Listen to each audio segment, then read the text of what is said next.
So welcome back to Close to Home Southington for the August 2023 Intermediate Saturday Sampler. You can bring in your completed July Intermediate block beginning Friday, August 11th at 10 o'clock to receive your August kit free. Also, you have until the end of August, that's August 31st, to bring in your block to get your kit free, so that you know you have from the 11th to the 31st. I just want to go over two beautiful machines that we have, very special machines on sale for you. It's the Bernina 435 and the Janome Skyline 5. So the Bernina 435, the nicest features of this machine is that it has a very large bobbin. So longer times between filling bobbins. Okay. Speed control comes with the accessory, the extension tables, very solid feet on the Bernina machine. The other machine is a Janome Skyline S5, also with lettering, lots of stitches, and a cutter, and a nice big stitch width of 9 millimeters wide. So your letters are much larger, your decorative stitches are larger, your zigzags are larger. So just to let you know, these two machines are on special for you for the month of August. Okay. So today we're going to go over a couple well, we've done the flying geese, so I probably won't go over that, or half square triangles, but we are going to go over the quarter square triangle once again, and how to sew them so that they all end up opposite each other. So you can use either of these two tools for your quarter square triangle. One is the Creative Grid 90-degree quarter square triangle, and the other is the companion angle. This one is no longer available, so if you have it, you can use it. It's the same 90-degree with the markings down the sides, but now it has been replaced with Creative Grids.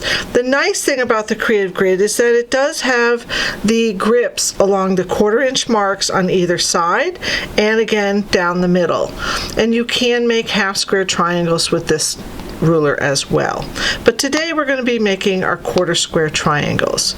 So let's go over some of the pieces that we're going to be using in today's block. All of our pieces are going to finish at 2 inches. So we have 2-inch half square triangles finished.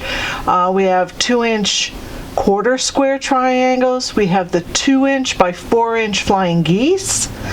Our little border going in through here is a 1-inch by 8 and a 1-inch by 6.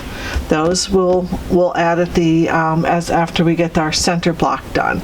And of course we have a 2-inch finished center piece as well. So half square triangles, quarter square triangles, we have squares, we have flying geese, we have rectangles. So a lot going on in the block this month, a lot of cutting, but once you get all your pieces ready to go, it should be pretty simple to assemble your 12-inch finished block. The only cutting, everything's pretty simple with the cutting. You're going to get a lot of pieces in your kit this month. You're going to get 2 cream pieces.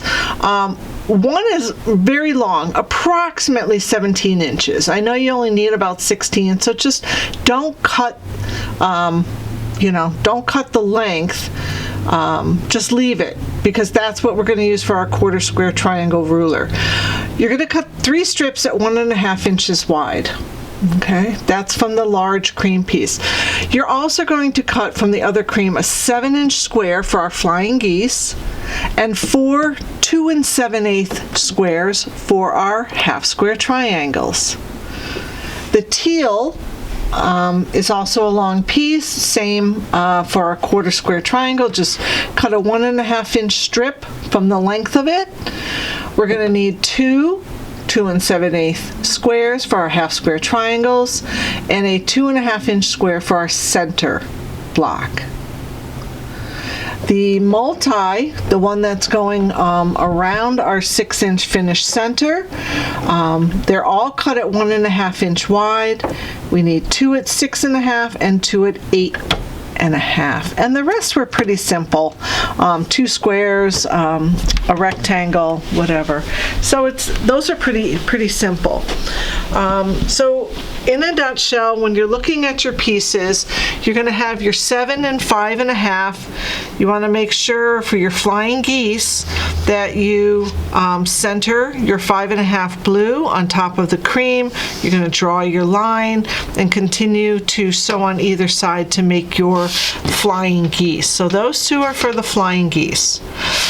We had our 2.5 for the center piece, and then we had our 2 7/8 squares for our half square triangles, and simply draw your lines diagonal on the wrong sides of your cream pieces. Lay them right side together with the 2 7/8 purple and the 2 7/8 teal. All right. And you're going to go ahead and sew 1/4 inch on either side of the line and cut on the line. Press toward the dark or toward the color pieces. Okay, so those are half square triangles. These were very simple. There's nothing to do with those. As soon as we get our centers done, we're going to go ahead and use those. But what I wanted to show you was the 1/4 square triangles. So each of these strips, the brown, blue, and teal, will all get a cream strip. So we're just going to put them right sides together.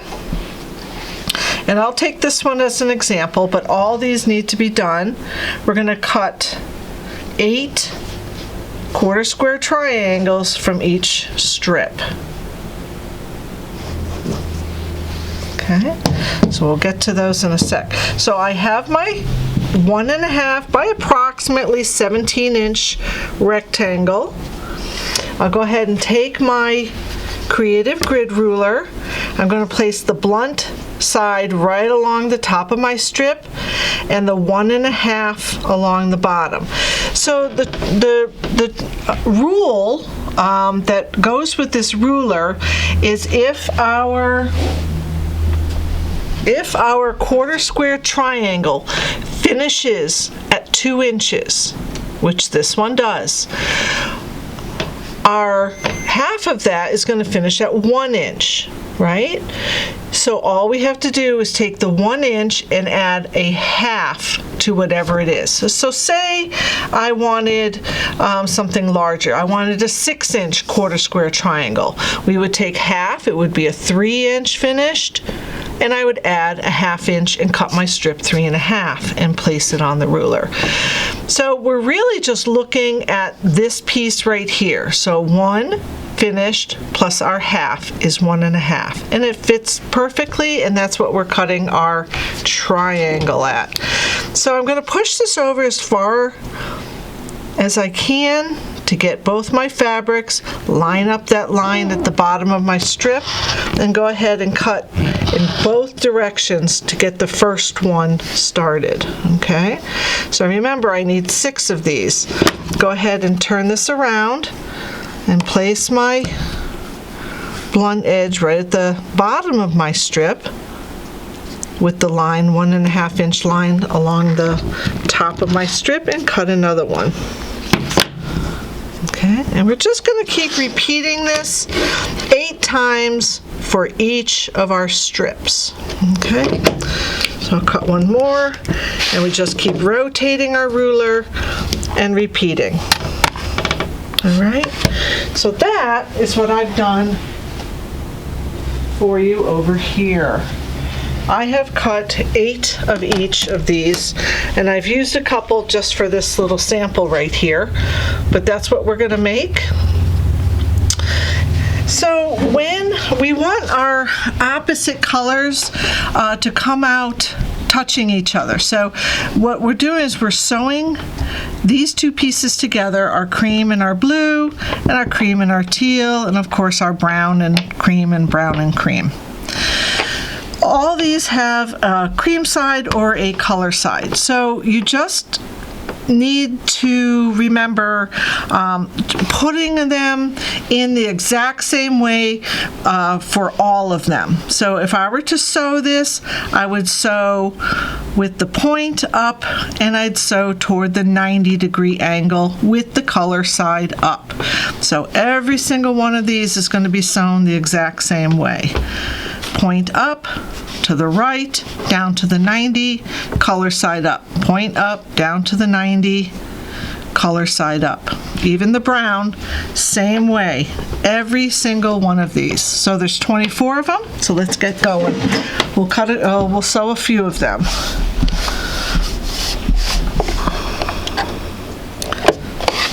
If you happen to flip this over and sew it on the cream side when all the others are colors on top, you will have an issue and wind up having to rip out.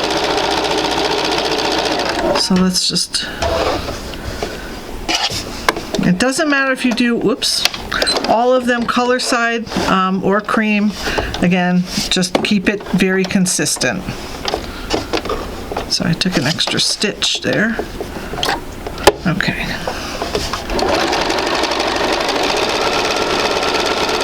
So there's one teal, one purple, and I'll do 2 of the brown.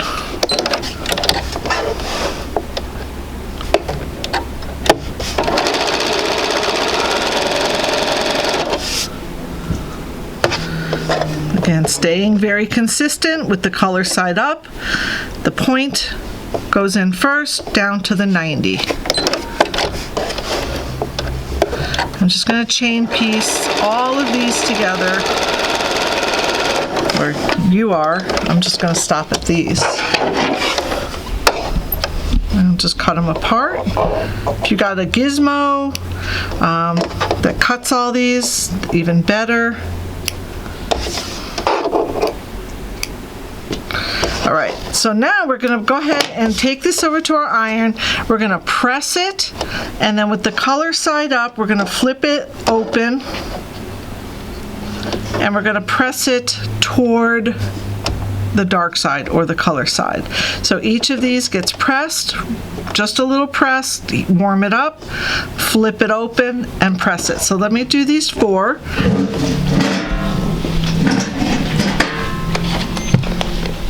A little bit of heat, open, and just kind of gently hold the blue one up and push away and just hold the iron on it for a few seconds. That's it. Don't go crazy. There's a lot of bias going on. This is straight of grain, but these are bias throughout on the 90-degree. We don't want to stretch those. So a little bit of heat. Hold up and hold. Heat, hold, and hold. All of them get pressed toward the colored fabrics, away from the creams. All right, so now let's go make some quarter square triangles. You'll see that these are going to match together, opposite sides, and our seams are opposite each other. So let's go ahead and sew these. And then we can show you how to just put the whole block together. All right, so when I have my pairs, I'm going to lock that seam. I can kind of just drag my piece across until it drops right into that seam, right next to each other. There's no gap and there's no overlap. They snug right in next to each other.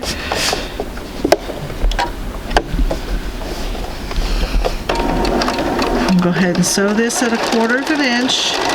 It should be the exact same size, point to point. If you kind of lose, if your points kind of move on you, you can use a stiletto. You can use something sharp like a seam ripper, maybe a pair of scissors, and just guide that in so you don't go off your 1/4 inch. Okay, again, put them together. I slide them until they lock. You can pin them if you'd like. It's not a bad thing. But they're kind of small, and They go very quickly, all right? So I feel them locked into place. My point down here is matched. I sew them at 1/4 inch. Okay.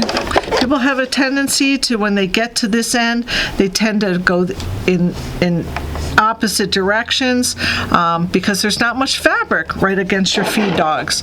So hold on to it and make sure it's nice and straight. Okay. So we're going to do one more thing. We're just going to press these open, and then we can go ahead and finish up all of our 1/4 square triangles and get ready to put our block together. So again, I'm just holding up one side, give it a little bit of heat, warm up that seam a little bit, hold it up and press away. So we have a nice little connection right in the center by locking those seams. Okay. All right, so here we are over at the board. So we're going to start assembling our 6-inch block first. We're going to take, and we're just literally making a 9 patch with our 1/2 square triangles and our 1/4 square triangles, making sure they're in the proper positions of with the brown going toward the teal centers. Okay. The next thing we're going to do is we're going to add our 6.5 by 1.5 sides, and then our 1.5 by 8.5 top and bottom. Okay, and that will finish at 8-inch. It's 8.5 unfinished, but an 8-inch finished. Next thing we're going to do is create this little center unit by taking our 1/4 square triangles that we just made and putting them with our flying geese, just as we see here. To 2 of those, we're going to add our corner blocks. All right, so we have longer ones on the top and bottom and the same exact ones on the side. So we're going to go ahead and sew this to our 8 and this one to our 8, and we're going to always press the way it goes easier. So you can see I've pressed in toward the no seams, so the multi, and I've also pressed this way toward the multi, so there's not a lot of bulk. Okay. Once I get the sides on, I can go ahead and put the top and bottom on, and I know there's probably 80 something pieces in here, but they really do go very quickly. You can use your pin just to make sure that you're not cutting off any of your points. And make sure you use best press on your kit when you first start. That's pretty much it. And come in if you have questions on our Janome Skyline S5. Our special is $11.99 for the month of August. And again, 9mm stitch width. And then we have the Bernina 435, fresh in, brand new machine in a box. Regularly $23.99, on sale this month for $14.99. So if you want to get into a Bernina, now's the time to come in and ask us about it. Thanks again for watching. Have a good day.